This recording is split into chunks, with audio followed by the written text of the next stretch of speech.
there, my name is Loraine Sibanda, and I am the founder of The Remarkable Woman. The Remarkable Woman was founded in 2016.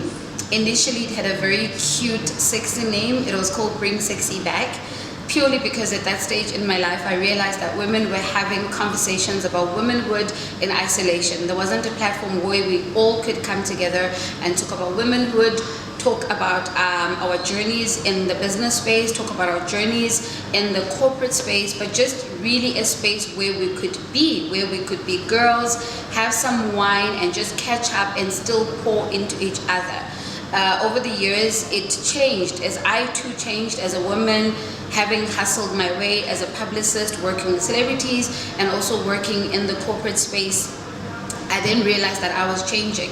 So then we rebranded into The Remarkable Woman almost about 5 or 6 years ago.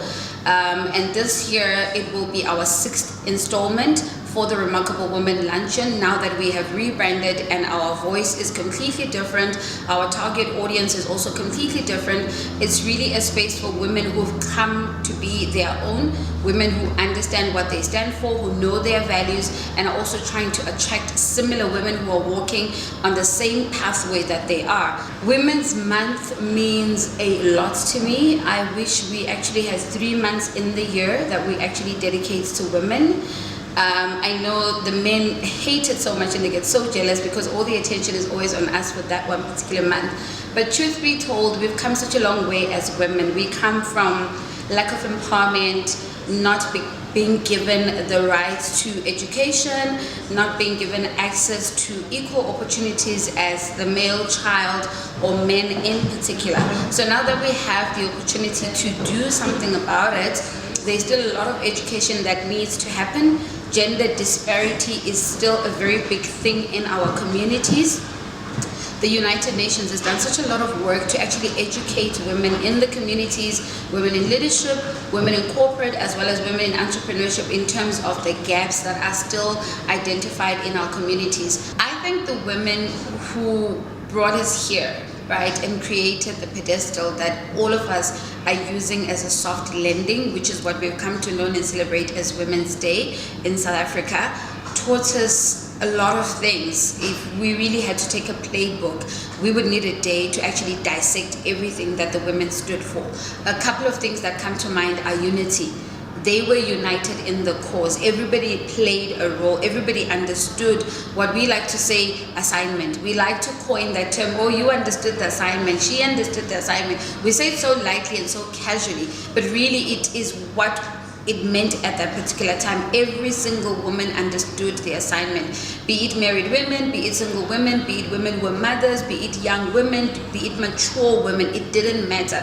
They all knew that women needed a voice and only they could help the future women and themselves actually achieve that. So it's the unity for me. And number 2, it's also coming to agreement to say this is what women stand for, and understanding that when we come together as women and we make an agreement that we're all about sisterhood, when we make an agreement that we're all about entrepreneurship, everybody brings their A game. To the younger women, this Women's Month, I would like to say, in light of the themes that we've come up and created, firstly, which is letters, learn to have honest conversation with yourself.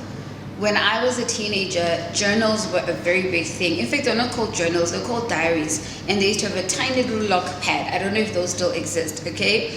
That was the platform where you could pour your own secret thoughts. Then we didn't know, right? We would make it more about the boy I had a crush on, who my best friends were, my favorite music, my favorite song. If you're an 80s or 70s baby, you would relate to that, right? That's what that book was all about.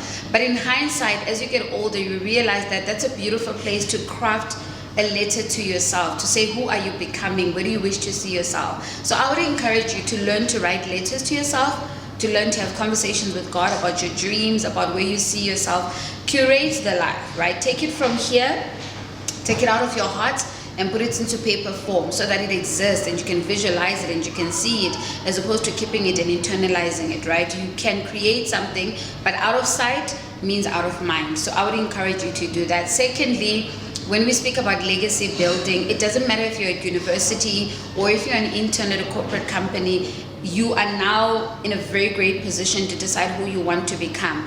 Understand the company you work for. What are their values? What do they believe in? How do you take the company's values and your own personal values and bring them together so that you can be selfish about your journey and where you see yourself in the company? There's absolutely nothing wrong with being in corporate. It doesn't mean we all need to start businesses, but understand where you see yourself in the future and where you're positioned now. Are you at reception? How do you become the GM in the next couple of years? Are you in the call center? How do you become a supervisor in the next few years?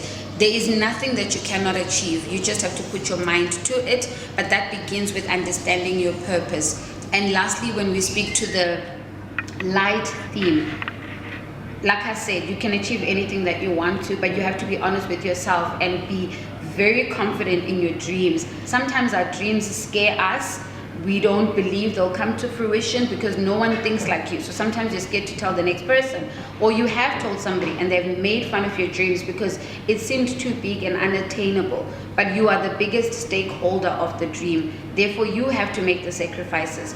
You have to cheer yourself even when nobody else is cheering you. You have to be so bold and so brave to see the dream, believe in the dream, almost as if you can taste it and take the steps that are required for you to become the woman that you want to be. So I think the thing that I like about the younger women we have now is that they're more bold and they're more confident and they're more vocal. We were not as vocal. We were scared. We didn't know ourselves. In spaces where we knew ourselves, we didn't know we could be ourselves. So it's only now that women are starting to come together from different ages and different spaces that we're able to pour into each other.